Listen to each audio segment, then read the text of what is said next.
nhớ tỏi cho cho mẹ đó. Cho vào lúc đó. Có cái mì. Đừng có đi. Giờ gì mẹ lại cho mẹ chứ là sao? Nhưng giờ để khất trộm mẹ chứ. cho mẹ tỏi. Cái bỏ để nè. Cho mẹ tỏi. Ô rồng sờ già lại này. Con na cơ lại ta sẽ bảo chọn những cái hành.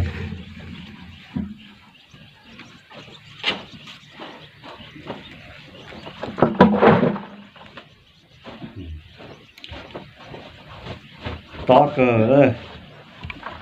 Nó ra bự tròn nành gấu chữ mẹ đây. Chẳng chỉ to bỏ đề thôi. Chỉ ra đi chữ cho mẹ mà thấy bỏ đề đây. Sao mẹ đi nói. Nhưng mình chỉ một đề.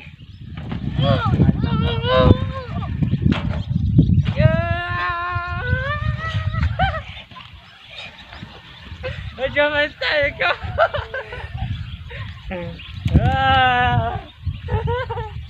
Nhát đâu. Nhát tớ lấy cổ ơi.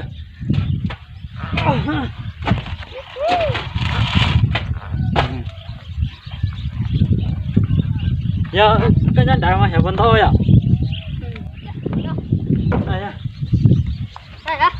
Cái đồ hẳn à.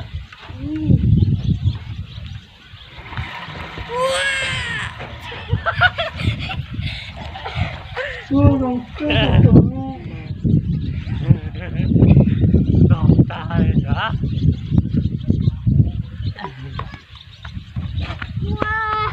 Tụi nó đã.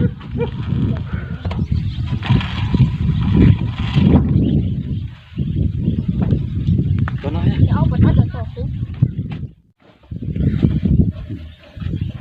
Để cho bắt sát đà nó chỉ chụp xong này bây giờ nó mà thì tôi lại đây hả cho tôi làm chỉ lại đây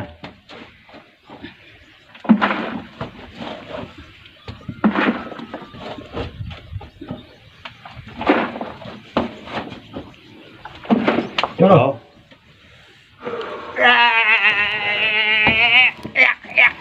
Mama.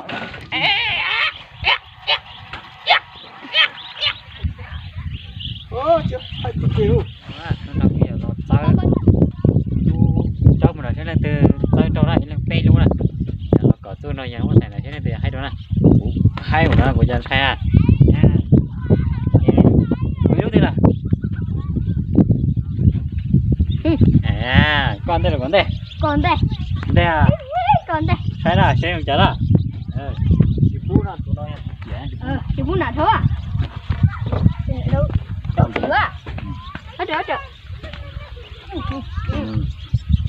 Phú nó ha, Phú nó không mua ha. Lên đi. Cho để cho tính.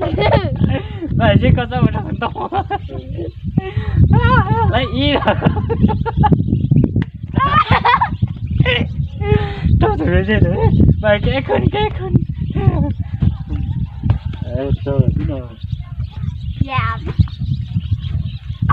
Lên. Trời ơi. Lẹ lên. là chị của tôi bị răng nữa. Ôi da. Tất rồi. Nhưng nó nhảy lại luôn gì? Nó luôn gì? Hết rồi. Thì sợ nó nhảy nó luôn gì? Thế thì trâu được in này gì à? Thế này từ lấy chạy tới rằng. Hết rồi chứ cũng. Lúc nào từ lâu. Lúc nào từ lâu. Thì làm bao gì?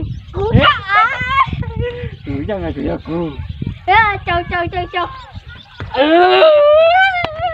Đi cho bà chú cô.